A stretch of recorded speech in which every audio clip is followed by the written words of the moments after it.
key science standards, the next generation science standards. Just to introduce myself, I'm Francis Vigent. I'm a teacher as well as CEO of KnowAtom, or I should say, I guess, former teacher. Spent about 10 years in the classroom working with students at the high school level in math, and then at the elementary and middle school level as a STEM specialist in Massachusetts as well as New Hampshire. What we're going to take a look at today is a couple key areas around the next generation science standards. So first, what makes the new next generation science standards tougher? How do these new standards link to Common Core, ELA, and math? How does this affect the methods for science instruction from kindergarten through 12th grade? And how do science and engineering practices integrate with the arts? And as I'm going through this with you today, what I'm going to try to do is give you a little bit of the background and then the connection to what this looks like in the classroom. Just to give you a quick heads up, after this presentation, you'll get a follow-up email, and that email will contain not only a link to this broadcast, but also a link to a professional development video, which is about an hour long. And that shows students in the classroom going through each stage of the sort of next generation inquiry process, learning alongside their peers sort of for the first time in this kind of next generation model. So jumping along, let's take a look here. The first thing to think about in terms of what's new with these next generation science standards is this overarching framework that science and engineering, technology, math are all interrelated. They form a kind of cycle. And it's really important that your students are aware of what science and engineering is and technology is and what it's not. And so when you think about science or you think about engineering, the definition in the Next Generation Science Standards is very specific, and that emanates from the National Research Council, the national academies, and all of that sort of foundational research that was done that kind of culminated in the Next Generation Science Standards. So science is knowledge from experimentation. So scientists ask questions, but they form hypothetical answers to those questions, and they test them. And that's how we develop scientific knowledge. So a student should be able to identify science as knowledge from experimentation and hypothesis testing and starting with a question. So that sort of starts the cycle off. Knowledge is the knowledge from the experimentation, scientific knowledge. Engineers use that knowledge to solve problems. And so engineers are not always building things. They're not always engineering something that's physical. Engineers can be creating medicines. They can be creating software programs. They can be creating all different sorts of things, even processes for manufacturing. Those are all engineered technology to solve a problem, whether it's efficiency, health. You can think about an engineer would take what scientists know about petroleum and how petroleum can form a plastic, and engineers would say, oh, well, we can make plastic bottles. And so that solves the problem of when we take drinks to school and we drop them, we're not dropping glass and potentially causing a hazard. We have something that is more appropriate because it has these different properties. That's something an engineer would do. So engineers, when they solve a problem, they are prototyping technology. So the technology is what solves the problem. So engineers go through the engineering design process, they test their prototypes, and they decide whether they would refine or replicate that prototype. So that's how this cycle sort of closes, and then what happens is that technology is used by scientists to answer deeper questions or new questions that they couldn't answer with the technology that existed. And you can picture that as, you know, a question about something in space. If an engineer hasn't created a telescope or a satellite that's able to sense that depth in space or that particular electromagnetic frequency or whatever, then that's a limitation for the scientist until an engineer is able to create that technology. engineers also improve on other engineers' technology, so there's sort of this iteration over time. Math is in the center because math is what we use to capture these observations. So scientists, they're going through testing a hypothesis and forming a conclusion about it. So a hypothesis is the hypothetical answer to the question that they have. So as they go through, they have to gather data, and then they have to use that data to form a database conclusion. So math helps capture the observation, communicate it. It also helps give us the tools to analyze what we've captured. So math is the quantitative side. A lot of times, especially in elementary school, a lot of traditional curriculum will focus on qualitative observations, things like a student's opinion of the color, or whether something's fizzy or not fizzy, or more fizzy than something else. Those are all qualitative. Math in the next generation science standards, but again, true to science and engineering, allows us to capture something specific and analyze it. So fundamentally, as part of these next generation science standards, it's important that every student in your class really understands these relationships, and whatever instructional experience you're creating in that class is leveraging each of these parts so that a student has the opportunity to be a scientist, an engineer in your class, and see how these relationships sort of play out as they go through. So what did the next generation science standards look like in greater detail? What's new here? Well, you have standards that now rest on 3 dimensions.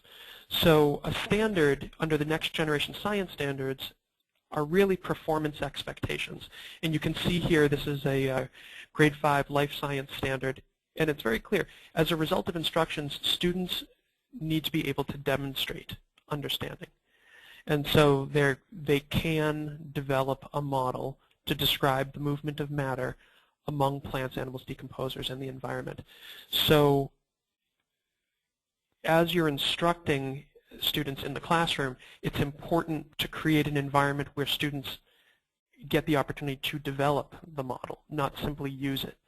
And we're going to look at that later because that comes into the science and engineering practices. So if you think about this top line here, the performance expectation that's in black, it's sort of like the seat of a stool or the top of a table. And the legs of that stool, or the 3 legs of the table, are the 3 dimensions. So you have science and engineering practices as the first dimension, disciplinary core ideas is the second, and cross-cutting concepts is the third. Science and engineering practices are probably the most revolutionary part of the next generation science standards. The reason is that these are the skills specific to science and engineering that students need to be able to develop as a result of instruction, but they need to be able to demonstrate these skills when they are executing the performance expectation. And that is very, very new. It's something that is very rarely a part of curriculum, but even in educator preparation programs, it's very rarely a part of the science methods classes because traditionally the standards have focused more on inquiry, a looser version of inquiry, but also more on sort of the facts and figures or discoveries of science. And so these practices require students to have a skill that they can apply and transfer to between disciplines. And so that brings us to the disciplinary core ideas. The disciplinary core ideas are the closest thing to the Kentucky science standards that you are familiar with, because they are a cross between content and sort of a little bit of systems in here. So here you see it's talking specifically about the relationship between ecosystems. And what the disciplinary core idea is pointing out is that there are these specific concepts that are important when you're talking or when you're applying this performance expectation. And not only is it content, but that content has a relationship to other content. And so it's a core concept, but it's the dynamic concept. cross-cutting concepts is the third dimension. And this is also pretty revolutionary. So a cross-cutting concept is systems thinking or systems behavior, if you're familiar with that. It's not something that has traditionally been a part of really any aspect of certainly elementary school, but even up into middle school. Sometimes in high school we would see some cross-cutting concepts coming to light, but what cross-cutting concepts are focusing on are the sort of implication of parts of a system and their behavior on other parts of a system. So to kind of give you an example, in an ecosystem, what happens when you change a variable like temperature, or you increase an input like sunlight, or what happens when you remove an input. That has an effect on the output of the system. So while it's been part of standards sort of like lurking in the corners, what next generation science standards are doing is they're bringing them to light as a formal part of how a student is expected to be able to demonstrate their understanding. And so this is just one standard. There's many other standards.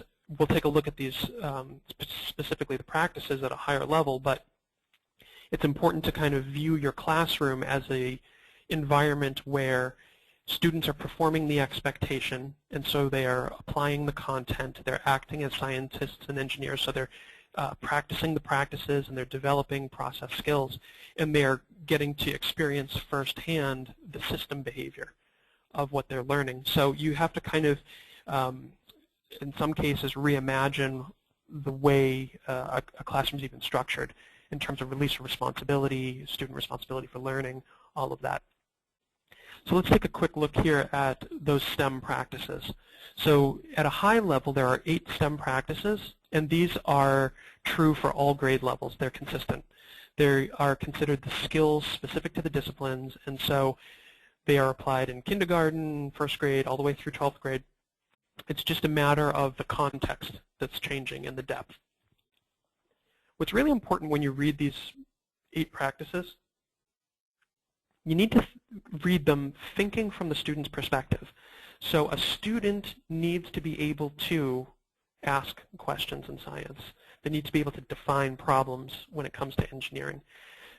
Not only using a model, but a student needs to be able to develop a model. And a model can be anything from a way of modeling erosion. And so you would use that model to then test a hypothesis potentially, or a technology to see how it impacts erosion. A model can also be sort of a little bit more theoretical.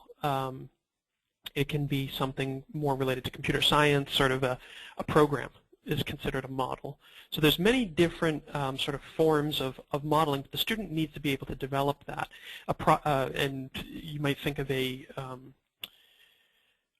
procedure as being an example of a model. And that leads into the third one, planning and carrying out investigations. So from a Common Core perspective, following a multi-step process is actually an ELA Common Core standard. It's not a science standard. When it comes to science, in the STEM practices, we have our standards pointing to students planning and carrying out the investigation. So they need to be able to plan that. They need to be able to not only have the skills, but actually have an understanding of the scientific process and of the engineering process, and be able to use that to develop and then carry out their investigation. When they're collecting the data, number 4, they're analyzing it as well. So it's not simply interpreting and saying, because of the data gathered in our experiment, my hypothesis is true. That's insufficient. What the standards are looking for is a student who can take that data and then analyze it. So in our experiment, the test group grew 2 feet taller on average than the control group. And the treatment in the test group was daily doses of Miracle-Gro or something like this. So being able to take that data, put it into context of a claim, sort of evidence-based writing, is really what these standards are looking for when it comes to data analysis and interpretation. The other thing to mention about data analysis is it also is a crossover to the Common Core math standards in terms of representation of data. And that leads us to number 5, where we're talking about using mathematics and computational thinking. So there's a lot of crossover between the Common Core math practices and the STEM practices from the Next Generation Science Standards that you'll be applying. Computational thinking is sort of thinking about even orders of magnitude, sources of human error. Those sort of things also come into computational thinking. Student needs to be able to construct the explanation and design the solution. So again, they're the ones who are the source of the explanation, using the data, reflecting back on what they've done in this process, either on the prototype that they tested or the hypothesis, and designing a solution. So again, that's the prototype they're designing. The idea is not that every student creates the same car, then tests and says something about it. It's supposed to be a release of responsibility, and students have ownership over this process more independently, because they're going to have to independently demonstrate that. Engaging in argument from evidence is another ELA crossover. That's sort of your classic conclusion to a lab. And argument from evidence being data-based argument, not necessarily an argument that's not friendly. And number 8, obtaining, evaluating, and communicating information. Again, having math at the center of what's happening here. So what does that look like in the classroom? Well, it can look something like this. So these are a couple of 5th grade students, and they are in the role of engineer today. And what they're doing is they are working on taking apart a problem.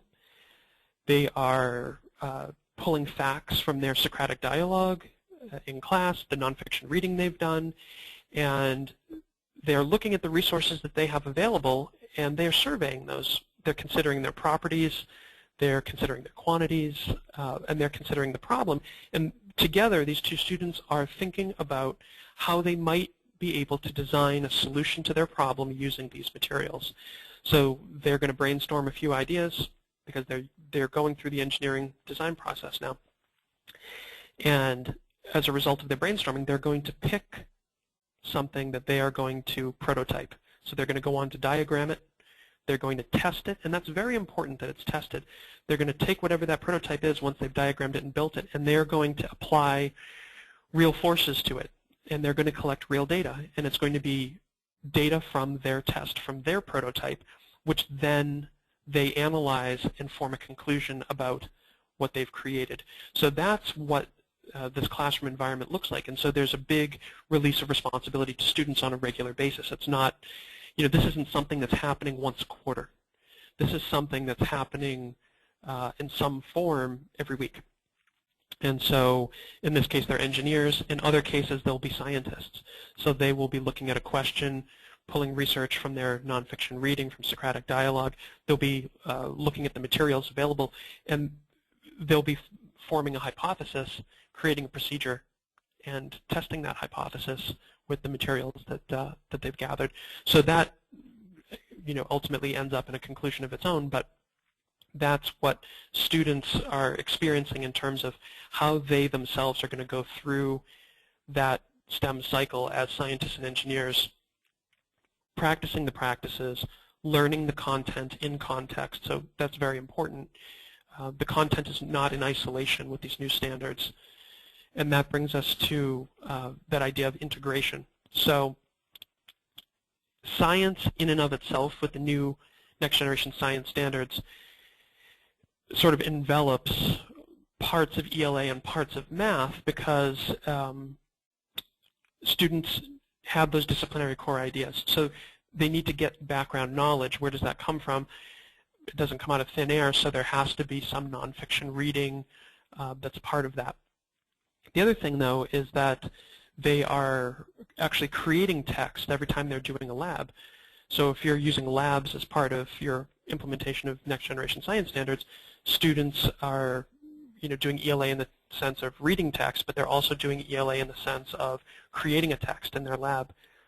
They're applying math. They're using their math practices. So science and engineering going into math. But the only thing that's really purely STEM, or science and engineering, is the experimenting and prototyping itself.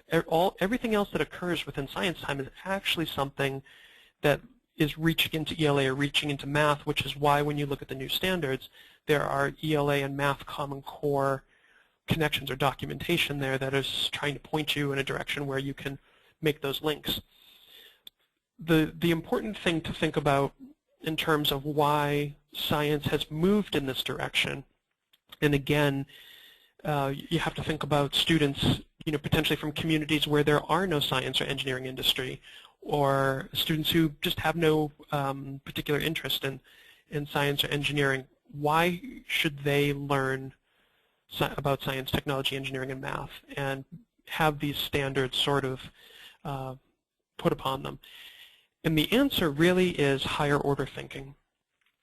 With the new standards, what has happened is classrooms now have a tool in terms of a framework tool for teaching creative, evaluative, and analytical thinking skills.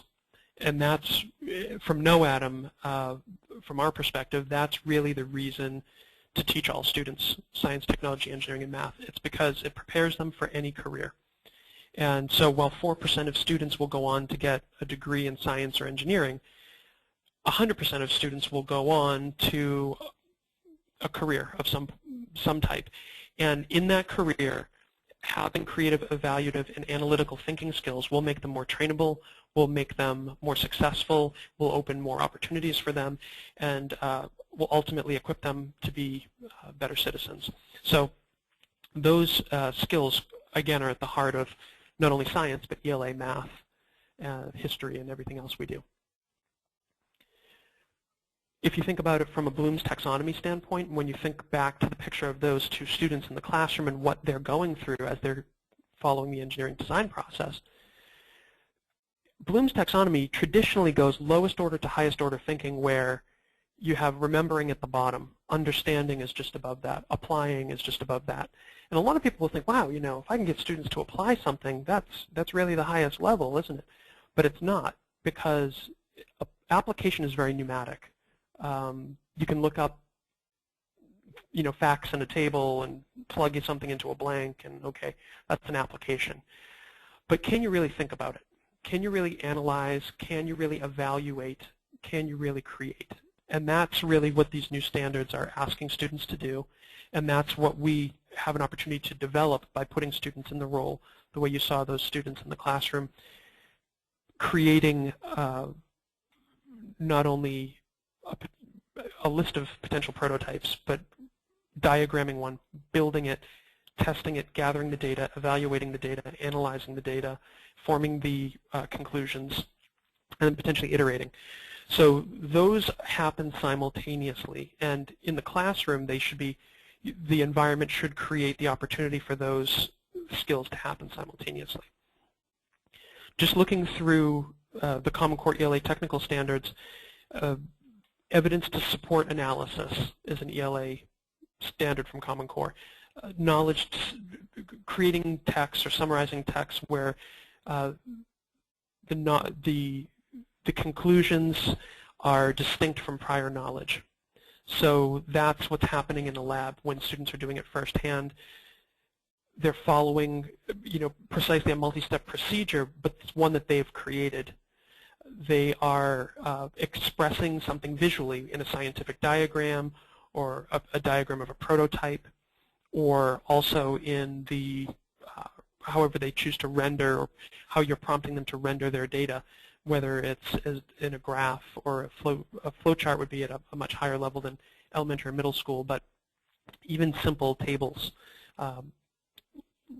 pie charts even fall into this. It's surprising that it's an ELA standard, but we should recognize it as such, and that it has a crossover here. Distinguishing among facts and reasoned judgment is something that happens in the debrief. So as these student teams are progressing and they are being scientists and engineers, they're collecting the data, they're forming the conclusions, as an educator, we're creating an environment where they can be kind of debrief as a group, and they can share not only their hypothesis and their data and their conclusions, but they can then compare that to what other teams found. And they can start to become critical thinkers when they are considering what others are presenting and what they're presenting themselves.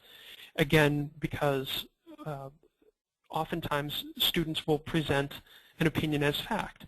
And for a student to be able to have experienced something in their team which gives them sort of some insight that they can then sort of call out another team and say, well, actually, is your hypothesis true or supported based on the data that you're presenting, or is it possible that you have used one specific data point and it's an outlier, or it's not really a result of the data that you gathered.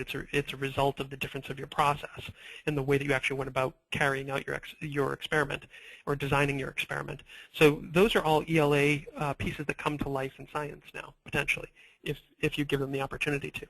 On the math side, the math Common Core practices you're probably familiar with. Again, these cross all grade levels: making sense of problems, reasoning abstractly, constructing a viable argument, modeling with math, using appropriate tools strategically. And an appropriate tool is not purely a hammer. An appropriate tool is mean, median, mode are all tools. A procedure is a tool. So these are all examples of tools that come to life in this next generation STEM environment. Attending to precision. It's not just stuff. It's not just more. It's not just a scoop. It's 10 grams or 15 milliliters or 10 millimeters of something. Very important. Looking for and making use of structure is, well, that scientific process or that engineering process is structure. A procedure is structure. So all of these things are not only part of that STEM environment. Again, it's reinforcing Common Core math practices, looking for and expressing regularity and repeated reasoning. When students are constructing procedures to carry out their lab, it's important that students learn recursive steps and how to create logical processes. So it's not just that you're taking 10 grams of this and then 10 grams of that and then 10 grams of this and 10 grams of that. Things are happening in a very specific order, and so oftentimes what could be a 50-step procedure could be made into a 5-step procedure where 5 grams of substance X is added to 5 grams of substance Y, and shaken 10 times, and temperatures recorded. So you have essentially a 3-step procedure here. In the 4th step, it could be to repeat steps 1 through 3 for 10 more trials. So that's a recursive step. That is training students to look for and also use regularity and repeated reasoning. And one of the topics of discussion that's been out there in the sort of K-12 science sphere is around coding. Well, what's the value of coding? Not a lot if all you're learning is a language, because the language is going to be obsolete by the time these children graduate, unless they are high school seniors. So the value of learning to code really lies in software engineering. So it's solving problems using computer programs. Okay, well, if we're teaching children to code, then really, in order to solve those problems, it's all about creating procedures, because that's really what a computer does, is it runs routines. So the real core value that a student gets out of that is learning how to create efficient code. At least that they should learn how to create efficient code. And so expressing regularity as a part of efficient computer code. And so it's not only the procedure, in a sense, in science and engineering, but it's something that is a logical piece that comes from many other areas. And if you're doing coding in your school, this is something you're familiar with, and it actually comes from Common Core math as well. So we have a new definition of STEM instruction. as a result of the Next Generation Science Standards. And this comes from the National Research Council, and it came from that research that they did around effective K-12 STEM practices in instruction. And so this is their literal definition. Effective STEM instruction capitalizes on students' early interest and experiences. It identifies and builds on what they know and provides them with experiences to engage them in the practices of science and sustain their interest. The idea here is that this is all student-centered. And so when you look at this picture, excuse me, when you look at this picture on the left, this is not capitalizing on the student's interest and engaging them in the practices. This is a teacher potentially engaged in the practices, modeling something, but it's not the students engaged in the practices.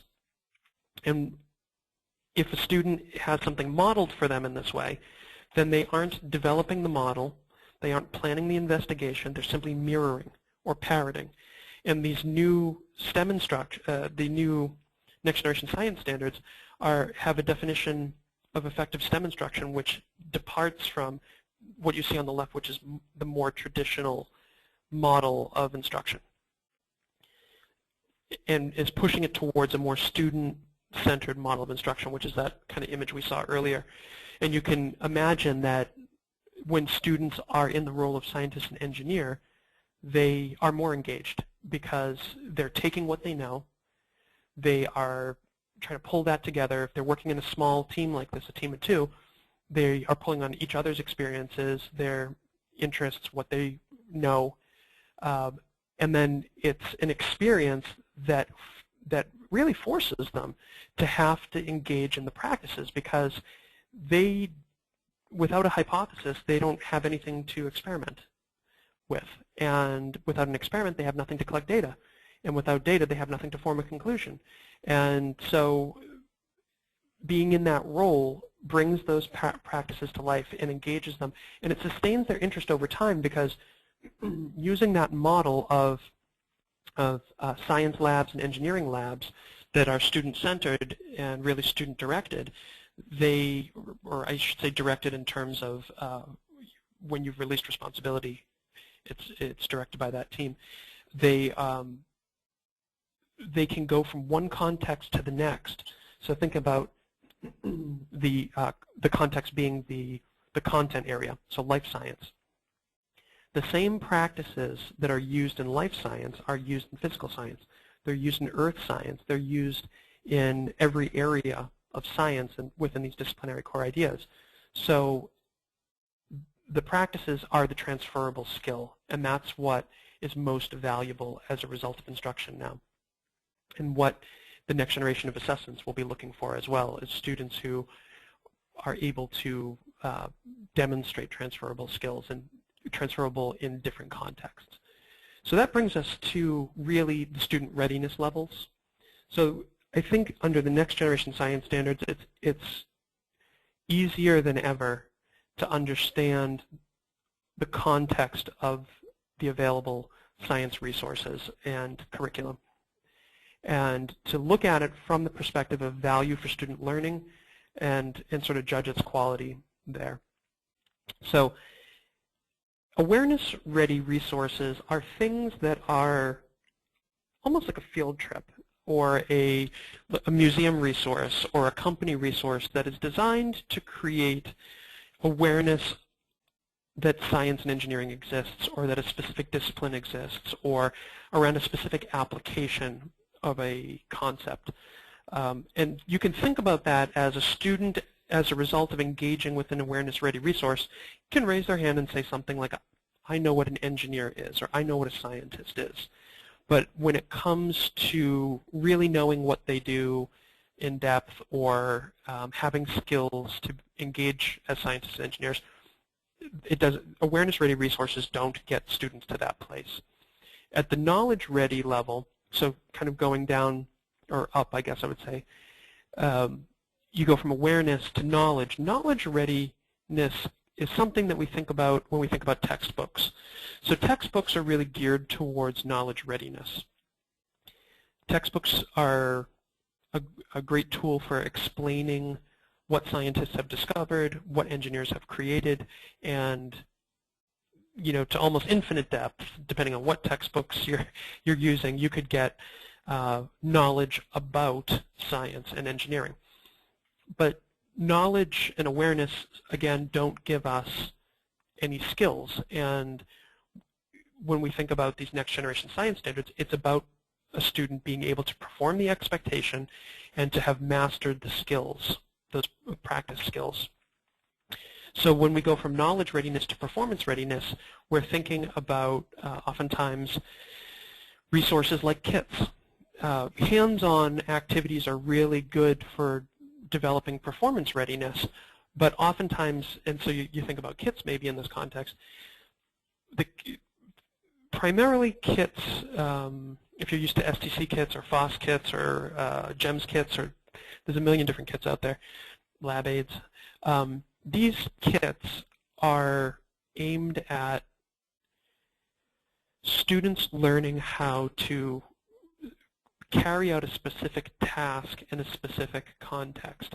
So an example would be something like rocks and minerals. Within the context of rocks and minerals, a student would learn about the hardness. Well, different rocks and different minerals have different levels of hardness. How do you test for that? Well, you take the rock or the mineral and you scratch it, or you scratch different surfaces with the rock or mineral, and the surfaces each have a different hardness. And so by looking at what surfaces are scratched by that rock or mineral, we learn something about the hardness of the rock and mineral, or mineral. Those performance-ready resources have trained the student that in the context of testing the hardness of a rock or mineral, you scratch it on the surface. So if a student is asked that in a future assessment or a future situation, the student will say, okay, we're going to test a rock or mineral. We need to do a hardness test by scratching it. Mastery readiness comes into play when it's not just isolated to that context as an isolated skill that they identify. When you want to know the rock or mineral hardness, you do the rock or mineral hardness test. Mastery readiness comes in when the student has developed the skill of understanding the data that they need to gather because they have a specific question or a specific problem, and they have an idea that they are testing, whether it's a prototype or a hypothesis. And so the context in mastery readiness, so you could think about countertops. And so there may be a scenario where there's a contractor and he needs to build a kitchen. And in that kitchen, he needs to choose the most durable countertop. And he has two to choose from. One's made of marble and one's made of granite. And so if he wants to choose the most durable one, what could he do to determine which is more durable? And so a student who has reached mastery readiness isn't confined to the rock or the mineral. They are thinking about the hardness of a material. And so how can I collect data on the hardness of these materials? And they may relate it, hopefully they relate it, to the fact that both granite and marble are rocks, and rocks are made of minerals, and you can test rocks and minerals using hardness tests, but nonetheless, they have a thinking skill which will lead them down the path of some type of essentially scratch test on those countertops, or the materials those countertops are made of, in order to gather the data that will inform their conclusion about which countertop is the most durable.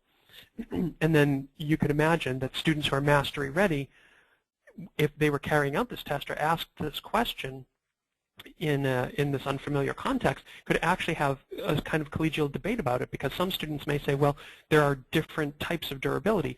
Durability from the scratch aspect, but there's also what happens when the temperature changes. Does it crack?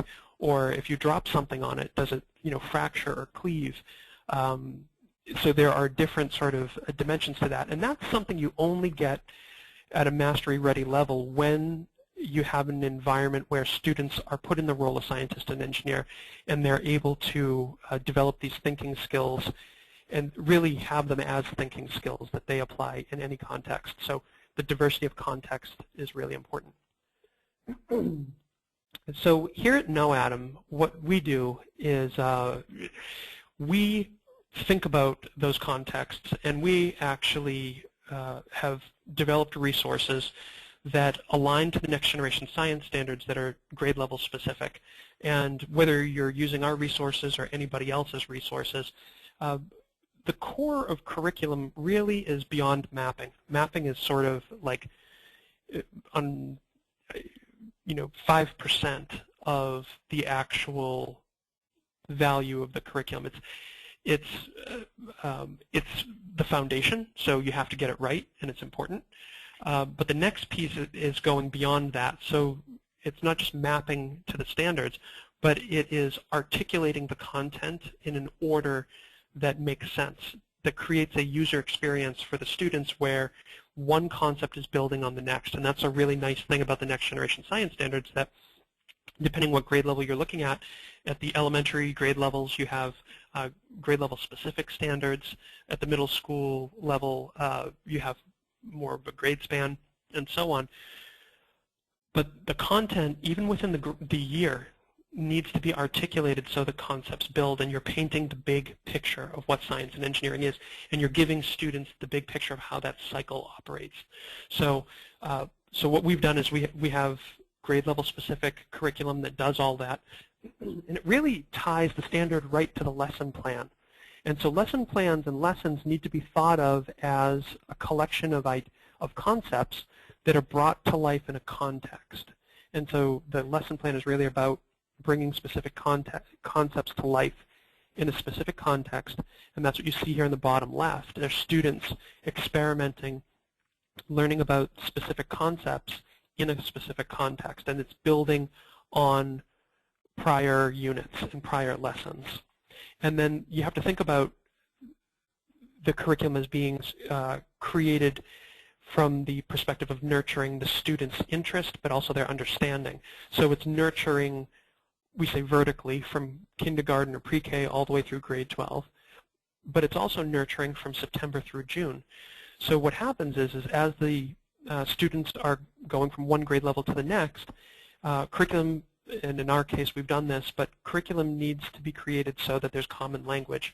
Science, the idea of what science is, and what engineering is, what a rock is, what a mineral is, remains consistent, so that as a student goes through their academic experience from pre-K through grade 12, they're not getting mixed messages, and they're not systemic gaps that are opening. And at the same time, the standards are not curricula. So the role of the curriculum is to be developing mastery of those grade level specific performance expectations when they are grade level specific, but also to be introducing and reinforcing other standards from the same grade level and other grade levels. And the importance of that is that it's not a once and done for the student, whether they're going through a personal life crisis that takes their attention away, or they're new to the district, or they moved between schools, or whatever it is. The job of curriculum is to make sure that all of these performance expectations, the disciplinary core ideas, the cross-cutting concepts, and the science and engineering practices are not once and done. They're essentially part of a pre-K through 12 experience, or a discussion almost, on what the big picture of science is. So that's at the core. Professional development is really important to understand what resources you have, and also how they connect to this sort of STEM cycle or cycle of innovation, and how essentially the best practices for implementing those resources, and how you can differentiate for different student learning levels. And that's an important thing to realize, that it's going to be difficult, and some companies may offer resources where you have essentially leveled readers at a grade level, above grade level, below grade level, entry point sort of thing. But the reality is that differentiation really comes down to meeting the individual student's needs. So if you have 25 or 30 students in a classroom, you're not going to have, no company is going to offer you 30 different levels of readers or 30 different levels of an experiment or anything like this. So differentiation really comes around how you're tailoring. You're holding a high expectation, but how you are tailoring your coaching of the learning environment either to all students or to individual students as you progress through the year with that group. So that's a key component of professional development. When we do professional development, that's how we do it. And then materials. So there's a lot of discussion about, electronic textbooks, and then, well, and there are electronic textbooks, so that's what you have there. But materials are really an important part of STEM.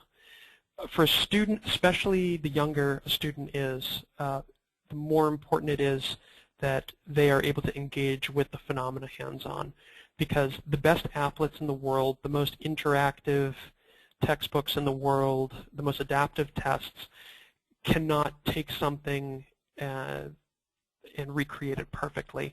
And in the case of the youngest students, and even the older students as well, being able to work in a partnership and to for both students to be able to contribute their ideas and then to be able to manipulate materials and bring those ideas to life physically, and then have a tangible piece of success, even if it is some chemicals coming together and changing temperature. That is a very important piece of ownership that gets transferred, and trust also that's transferred to the student as a result of working hands-on and creating that STEM learning environment.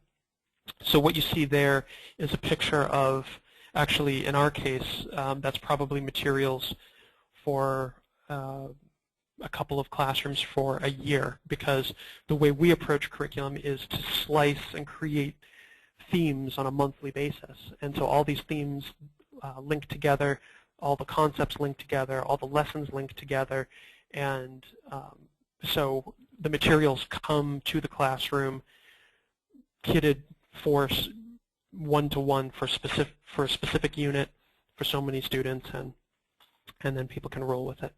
So thinking about that in terms of how you are approaching your curriculum and materials. We were going to talk about STEM, or STEAM, sort of adding the A to STEM. And this is really important because the critical thinking skills that we are able to build with students through STEM, those science and engineering practices, and I think about science and engineering practices if you have an elementary school background, or if you've taught English ever, there are things called the writing practices. And writing practices are things like word choice, sentence structure, voice, and so on.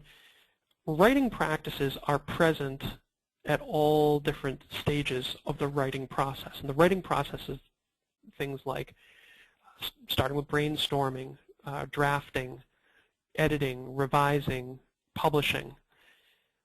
Those are the stages you go through in order to publish a work or to write. So that's why it's the writing process. In the case of STEM practices, STEAM, it's often called science, technology, engineering, art, and math, is really powerful because what it does is it takes those critical thinking skills and it applies it into a context that is really a context of communication. So art is really engineered communication. And I'll give you an example of that. So a friend of mine travels quite a bit, and along their travels they picked up this piece of art, and this piece of art is an umbrella stand. And it's a very peculiar umbrella stand. It's the kind of thing that you come in from the rain and you stick your umbrella in this cylinder. And the cylinder is a piece of really heavy metal. It's this kind of short knee-high thing, and it starts as a cylinder, and then the metal separates, and it's very heavy metal, twisted and all mangled, but it's twisted and mangled into flowers and sort of blades of grass and reeds and sort of these cat o' nine tails. And you look at it, and it's like, wow, kind of peculiar thing. And the longer you look at it, you start to realize that this is actually an exploded rocket shell. And an artist took this rocket shell and recovered it from and as I asked my friend more about it, they had recovered it from a village in Israel, and they had taken it and sort of made a statement in this exploded shell about life. When you really think about it, you know, there's conflict, there's destruction, there's war, but amidst the aftermath, this shell, there was life that came from it, and thankfully, in the case of this particular shell, nobody was harmed. But to think about that on a rainy day, that you would walk in and put your umbrella in a day where you may be sad that it's raining, your wet umbrella inside this reminder that from destruction or from gloom comes life, and that life triumphs over conflict. And this idea of renewal is really very powerful, and it's a powerful statement that's made. And the issue that we run into with STEAM often is that people sort of stop at the aesthetic. And the reality is that art isn't really about the aesthetic at all.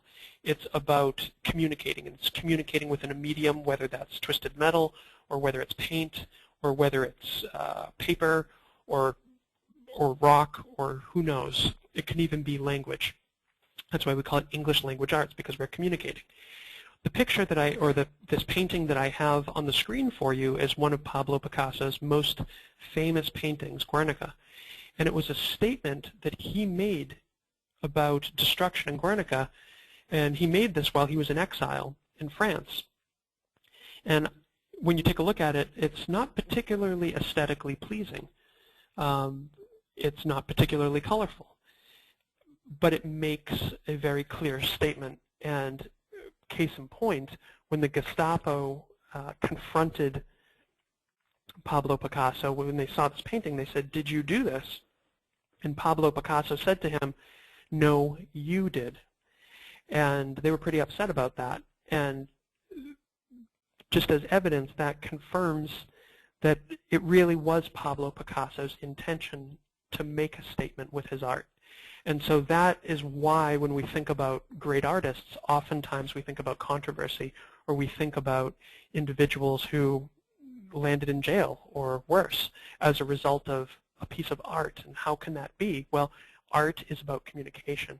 And so artists are inserting a very important message to them, and then oftentimes a statement about their life or their background or their perspective into a medium, and communicating that maybe to everybody or to a specific group of people in a powerful way.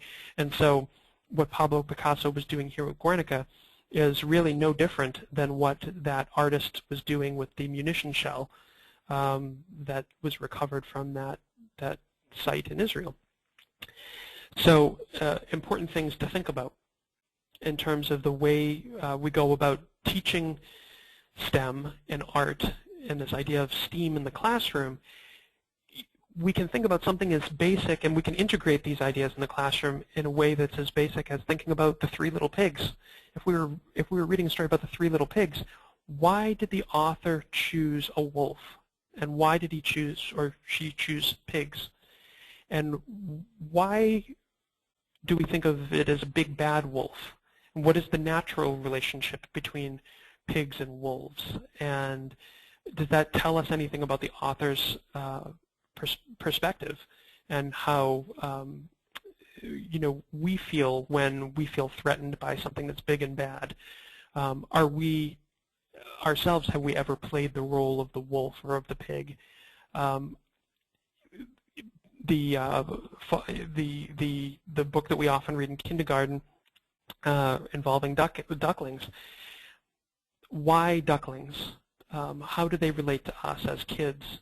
What do we think about when we think about a duckling? Where have we seen ducks before? And what does it mean to be following? and to be searching for something, and how do we feel when we're going through that, and what is the author trying to tell us as a result. So what we're doing when we're asking these questions, we're asking them of students or asking them of ourselves, and having these kind of dialogues with students as they consider art, but also as the students are creating art.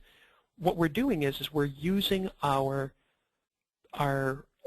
STEM practice skills, and we're using our higher order thinking skills, and we're becoming more critical consumers of everything but of art, and also more critical consumers of art. And I think that makes for a richer life, but also a richer world that we're a part of.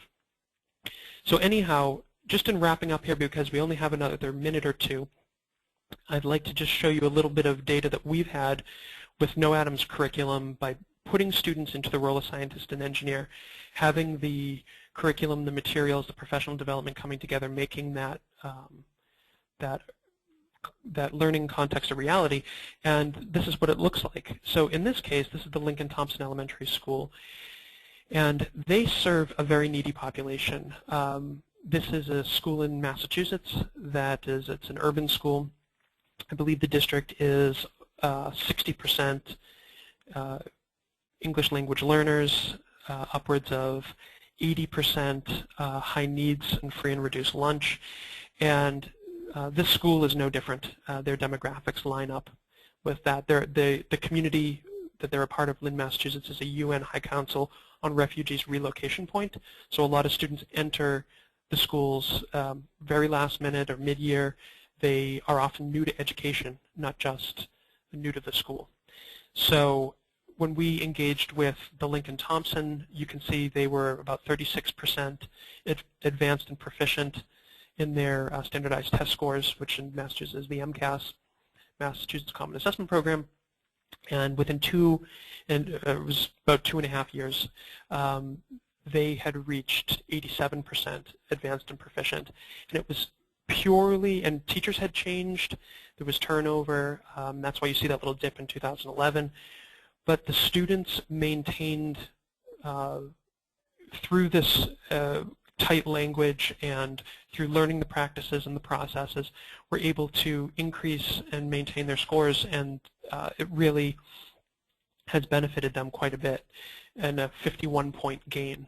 And then if you look at a more suburban community, so this is very urban, a city of about 110,000, it's probably a district of 15,000 students, so that's kind of gives you a picture of that community.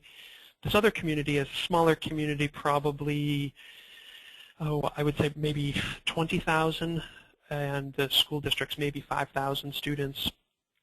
And in this case, the median home price is probably $1 million, where the other community was about $300,000, which for a greater Boston market is $300,000 is pretty inexpensive for real estate, and over $1 million is it's pretty expensive for everybody. But nonetheless, they were able to get about a 15, 17-point gain the first year, and again maintain an increase. But the reason they're plateauing, and you'll notice that the needs improvement and warning are decreasing, the reason they're plateauing is that really the challenge, once you get up to these 80-85% proficiency levels, it really becomes all about critical thinking, and it becomes all about how far and how much you're pushing the students, and that becomes sort of an internal piece where, as a team, when you're having your professional learning community meetings, or if you're having common planning time, or however as a team you're coming together to focus on instructional practices, that's how you get from 80 to 100, and it's pretty dramatic there.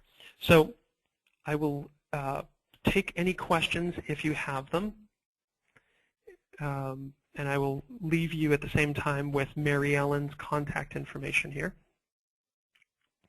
And she's a curriculum specialist at KnowAtom, and that's her direct number, 617-475-3475, extension 2006. And she can explain more about any of our resources. Her email address is there, mdelacy@knowatom.com, and you'll get an email either from her or from I with a copy of the video from this presentation, There'll be a link to that. There will also be a link to the Equip rubric, which you may already have, the most recent one, which really points out it's a rubric for evaluating your own curriculum, but you can also use it to evaluate others' curriculum and resources. And it's very important because much of what's being called next generation curriculum out there right now is essentially the old curriculum resource with a little tweak. So that's pretty important to kind of take a look at that rubric. That Equip rubric is not something we created. It's actually from Achieve and others that were involved in the development of the next generation science standards. And we'll also give you a copy of the of some samples of our resources for the elementary, middle school, and early elementary levels. And those are simply one unit examples which you can take a look at. And if you have any questions, there's something you can use to model your own curriculum, or if you have any questions about what you're seeing, that's there. What you don't have access to, unfortunately, are the cover pages because they are an excerpt from a teacher's edition or from a student's reader. So if you need more information around what you're really looking at, feel free to reach out and let us know. But it was a pleasure to have you all here today. I'm just going to take a quick look at questions if you have any. There's a little question bar on the far right. And I appreciate some folks have reached out and said thank you very much. We're very happy that you were willing to dedicate this hour to listening and learning with us. And we hope to connect with you. You can follow us on Facebook at facebook.com/KnowAtom. We have a Twitter account as well, which is just at KnowAtom.